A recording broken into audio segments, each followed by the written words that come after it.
Benji Paras boto sa relasyon ni Kobe Paras at Kylene Alcantara. Sinasabi ni Benji Paras na suportado niya ang anumang karelasyon ng kanyang anak na si Kobe Paras. Sa panahon ngayon, kapansin-pansin ang pagtuon ng maraming netizens sa love life ni Kobe, na kamakailan lamang ay madalas nakikita sa tabi ng aktres na si Kylene Alcantara. Sa kabila ng usap-usapan, nagbigay ng pahayag si Benji na lumabas sa mga kolum ng isang sikat na mamamahayag hinggil sa kanyang pananaw sa relasyon ng kanyang anak. Tulad ng alam ng marami, madalas na pumapabor ang publiko sa mga personal na buhay ng mga kilalang tao, at isa na rito ang mga relasyon sa pag-ibig.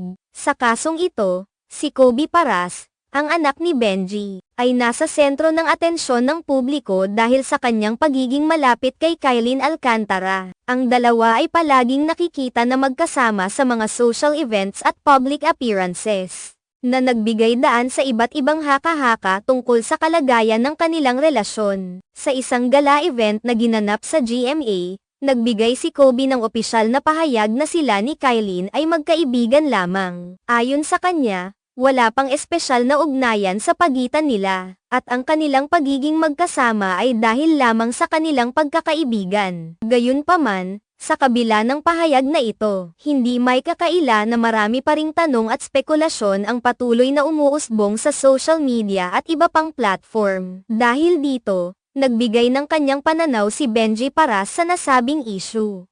Ayon sa kanya, seryoso ang kanyang anak sa usaping pag-ibig. Ito ang dahilan kung bakit hindi siya nakikialam sa mga personal na desisyon ni Kobe. Sa pananaw ni Benji, sapat na ang kanyang tiwala sa kanyang anak na kaya nitong pamahalaan ang sarili nitong buhay pag-ibig. Nang dahil dito, binibigyang diin niya na kung anuman ang desisyon ni Kobe hinggil sa kanyang relasyon ay kanya-kanyang bagay na at hindi na kailangan pang panghimasukan. Ang ganitong klaseng suporta mula sa isang magulang ay hindi bihira, ngunit laging nagbibigay ng magandang halimbawa ng tiwala at paggalang sa mga anak. Sa kaso ni Benji, malinaw na ipinapakita niya ang kanyang pangunawa at pagbibigay ng espasyo para sa kanyang anak na gumawa ng sariling desisyon sa kanyang buhay pag-ibig. Ipinapakita nito ang kahalagahan ng pagtitiwala sa kakayahan ng anak na magdesisyon para sa sarili, lalo na kung ang mga desisyong iyon ay tungkol sa kanilang mga personal na relasyon. Minsan, ang mga magulang ay may tendensyang magbigay ng labis na panghihimasok sa personal na buhay ng kanilang mga anak, ngunit sa kaso ni Benji Paras, tila naisip niya na ang pagbibigay ng kalayaan at tiwala sa kanyang anak ay mas makakabuti. Nagsisilbing magandang aral ito sa maraming magulang na maaaring nahaharap sa parehong sitwasyon. Sa halip na makialam, maaaring mas mainam na suportahan at irespeto ang mga desisyon ng mga anak, lalo na kung sila ay nasa wastong edad at may sapat na kakayahan upang pamahalaan ang kanilang sarili. Sa pagtatapos, ang opinyon ni Benji Paras ay nagbibigay diin sa kahalagahan ng pagtitiwala at respeto sa mga anak, lalo na sa mga usaping may kinalaman sa kanilang personal na buhay.